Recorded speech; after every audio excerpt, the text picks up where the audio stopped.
कैसे हो मेरे YouTube family. AI auto review के एक और एपिसोड में आपका स्वागत है।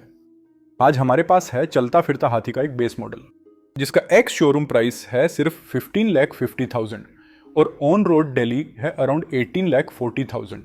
चलिए क्विकली इस वेरिएंट को बारीकी से समझते हैं। इस वेरिएंट में आपको 2 मैनुअल कीज के साथ सेंट्रल लॉकिंग सिस्टम मिलता है। इसका डिजाइन सिंपल और फंक्शनल है।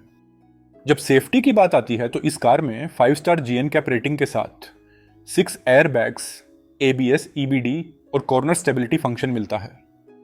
बेस मॉडल है लेकिन आपको इसमें डे टाइम रनिंग लाइट्स के साथ टर्न इंडिकेटर्स मिलते हैं जो देखने में काफ़ी प्रीमियम लुक्स आ रही है, और हेडलाइट्स भी आपको फुल LED मिल रहे हैं जो काफ़ी ब्राइट और शार्प हैं।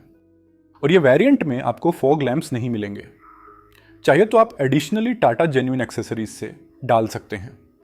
और ये कुछ इस तरह इसका फ्रंट डिजाइन है जो एकदम मासिव रोड प्रेजेंस देता है। और इस कार में थोड़ी वियर्ड और कॉस्ट कटिंग का काम हुआ है।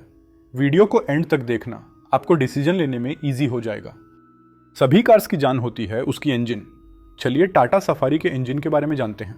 इसमें मिलती है 2 litre turbocharged Multijet diesel engine जो कि 6 स्पीड मैनुअल और ऑटोमेटिक ट्रांसमिशन में आती है, जिसका आउटपुट है 170 bhp और 350 Nm टॉर्क।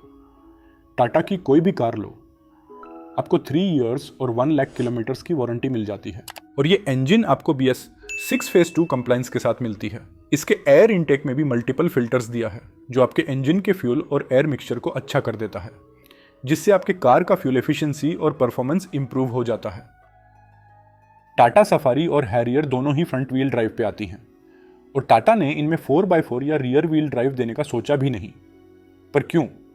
चलो रीजन देखते हैं। पहला रीजन है इसके प्लेटफॉर्म का लिमिटेशन। ये दोनों गाड़ियां लैंड रोवर के D8 प्लेटफॉर्म से इंस्पायर्ड ओमेगा आर्क प्लेटफॉर्म पे बेस्ड हैं। ये platform originally front wheel drive के लिए डिजाइन हुआ था और टाटा ने इसमें 4x4 डालने का ऑप्शन नहीं दिया। और दूसरा रीजन है इंडिया में ज्यादा लोग अर्बन SUVs पसंद करते हैं जो सिटी और हाईवे पे बेस्ट चल सकें। रियल ऑफ रोडिंग करने वाले लोग कम हैं। इस वेरिएंट में आपको कुछ इस तरह के एलॉय व्हील्स मिलते हैं जिसके टायर का प्रोफाइल है 235/65 R17। इस वेरिएंट में आपको ऑल 4 डिस्क ब्रेक्स मिलते हैं और इसका व्हील बेस 2741 mm और ग्राउंड क्लियरेंस है 205 mm, जो आपको हेल्प करता है अनइवन टेरेंस पर बिना टेंशन के ड्राइव करने के लिए। और एक प्रैक्टिकल चीज जो सिर्फ बिना सनरूफ वाले वेरिएंट में मिलती है वो है इसका एक्चुअल रूफ रेल्स, जो 150 से 180 kg तक का पेलोड आराम से झेल सकते हैं। और ये 7 सीटर कार्स में मस्ट हैव ऑप्शन है। और कुछ इस तरह इसका रियर डिजाइन है, एकदम मॉडर्न और फ्यूचरिस्टिक। लेकिन ध्यान देने वाली बात यह है कि इसमें आपको FM एंटेना नहीं मिलेगा और रियर वाइपर डिफॉगर दोनों नहीं मिलेंगे, जो थोड़े बायर्स के लिए डिसीजन मेकिंग फैक्टर्स होते हैं। और रियर में सुंदर सा सफारी का बैजिंग भी दिया गया है। चलिए इसका बूट स्पेस देखते हैं। ये एक 7 सीटर कार है। आपको इसमें ऑल सीट्स अप में सिर्फ 93 लीटर्स का बूट स्पेस मिलता है। लेकिन आप थर्ड रो को फ्लैट कर दें तो आपको पूरे 420 लीटर्स का बूट स्पेस, और सेकंड और थर्ड रो फोल्ड करें तो 1550 लीटर्स का स्पेस बन जाता है। लेकिन शर्म की बात यह है कि इस वेरिएंट में 2 प्रैक्टिकल चीज़ों में कॉस्ट कटिंग की गई है। एक तो इसमें आपको थर्ड रो AC या ब्लोअर दोनों नहीं देखने को मिलेंगे, और हाँ, लास्ट रो में बैठने वाले पक्का बोर हो जाएंगे। इसमें आपको ना तो रीडिंग लैंप मिलेगा और ना ही चार्जिंग पॉइंट।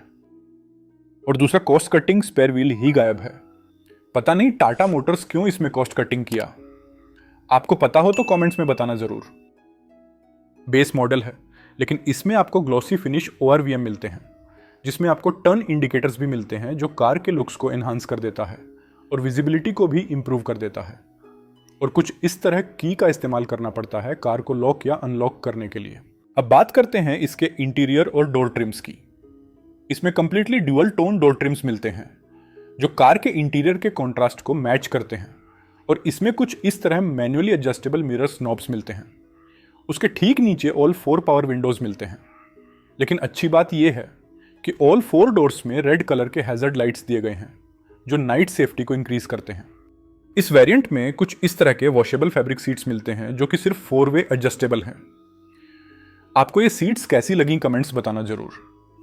और टाटा की सभी कार्स में फ्लैट बॉटम स्टीयरिंग ऑफर की जाती है जो दिखने में स्पोर्टी ही नहीं प्रैक्टिकल भी होती है।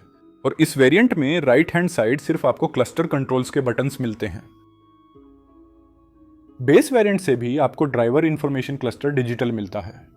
इसमें आपको distance to empty, service reminder, trips information और बहुत कुछ जानकारी मिलती है। और ये क्लाइमेट कंट्रोल एसी का टेम्परेचर भी आपको क्लस्टर में ही मिलता है। फ्रंट आर्मरेस्ट आपको ये वेरिएंट में नहीं मिलेगा।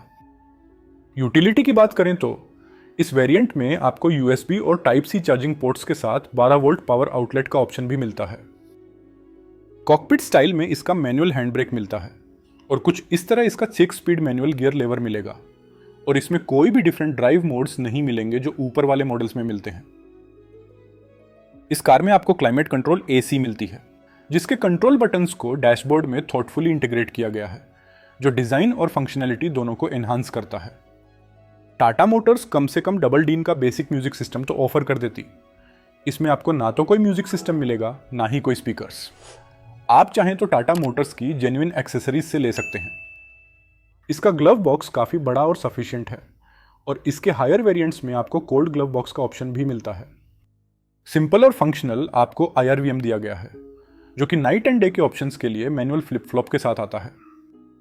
इस कार में आपको complete white LED ceiling light के साथ कुछ इस तरह एम्बर कलर में एयरबैग ऑन एंड ऑफ का ऑप्शन मिलता है। जो भी टाटा की रीसेंट कार्स आ रही हैं जिसमें 6 एयरबैग्स हैं, वो सभी कार्स में को ड्राइवर सीट का एयरबैग ऑन एंड ऑफ का ऑप्शन दिया गया है, जो आप उसके मैनुअल की से ऑपरेट कर सकते हैं। इसके रियर डोर का ट्रिम कुछ इस तरह है। इसके रियर डोर्स में भी आपको पावर विंडो कंट्रोल्स और चाइल्ड लॉक का ऑप्शन दिया गया है और नीचे बॉटल होल्डर भी अवेलेबल है। टाटा की सभी कार्स में रियर पैसेंजर्स के लिए सिर्फ 2 ही हेडरेस्ट ऑफर किए जाते हैं।